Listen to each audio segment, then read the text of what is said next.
Welcome back to K Sports Sunday. I'm Alex Barth, joined by, I can't believe I got my own name wrong. I'm Alex Barth, joined by Sam, Max, Nick, and Ben, and this is segment 2 of K Sports Sunday. So tomorrow night, TD Garden, the Bruins try to stay alive in Game 6 against the Vancouver Canucks, and meanwhile, in Miami, LeBron James tonight looks to get what I don't think is his title, Dwayne Wade's title, back on track against the Dallas Mavericks. So we're going to start off right now with our own Tom Kelly and Eric Halpern. Here's their thoughts.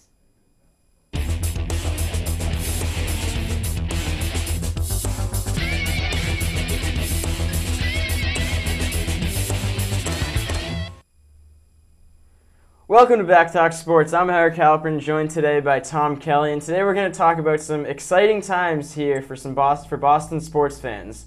We'll start off with the Bruins in the Stanley Cup Finals against the Vancouver Canucks, and this series has developed a new hate between these two teams. Let's backtrack a little bit to Game 3.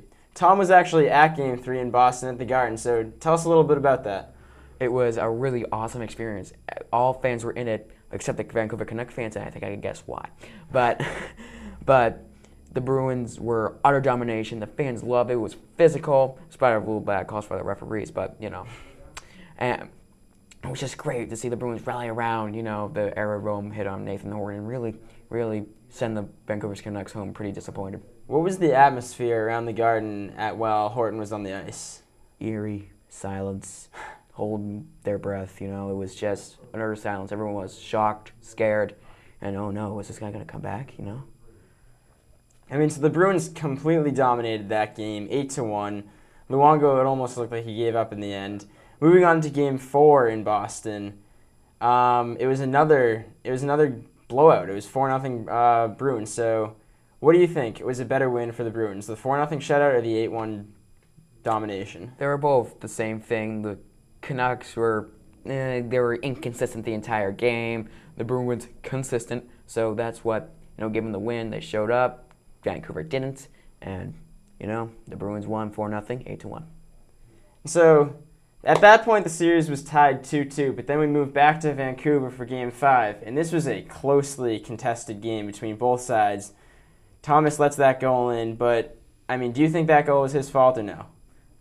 No, he couldn't really read the play.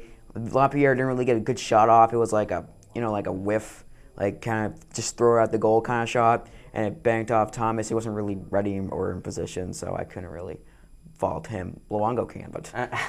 I completely agree. This series, as I said earlier, developed some new hate between these two teams. There's new chippiness. And as we were talking about that goal that Thomas let in, Canucks goalie Roberto Luongo had some other thoughts, taking a shot at Thomas. Let's hear it. Let's listen to it.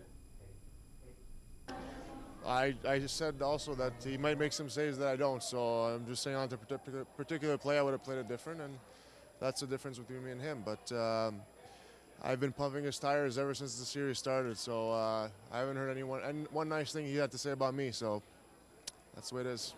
Some people like to chirp, some people don't. I think as a group, we've trying to take the high road and not... it's not really our MO. I am surprised. Obviously, it's something he said. You have to talk to him about it. His stats, are proof itself. He's given up 6 goals in 6 goals in 5 games. The guy that made the comment, I'm not quite sure how many he let in. I think you guys have a pretty good idea. So, I don't think he's going to really lose sleep over that. People handle things in different ways and say things, and you can control what comes out of your mouth, and that's about it. So to worry about what somebody else is saying is wasting a bit of energy. Both teams go both things different way, and that's one way they react to things. We all know what qualities Timmy has, so we all know he's one of the best goalies in the league. Timmy's been playing.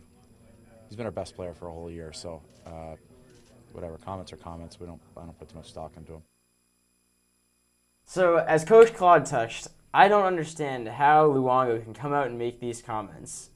When he let up, it was 12 goals in 2 games, and Thomas over that span let in 2 goals or something. I just don't get this.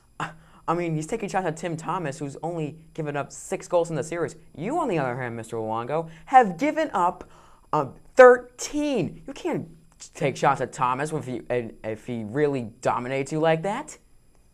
That baffled me. I mean, as it said, we hate Luongo. Anyway, Yeah. moving on. Game 6. Game 6? Game 6 coming up. It's win or go home for the Bruins.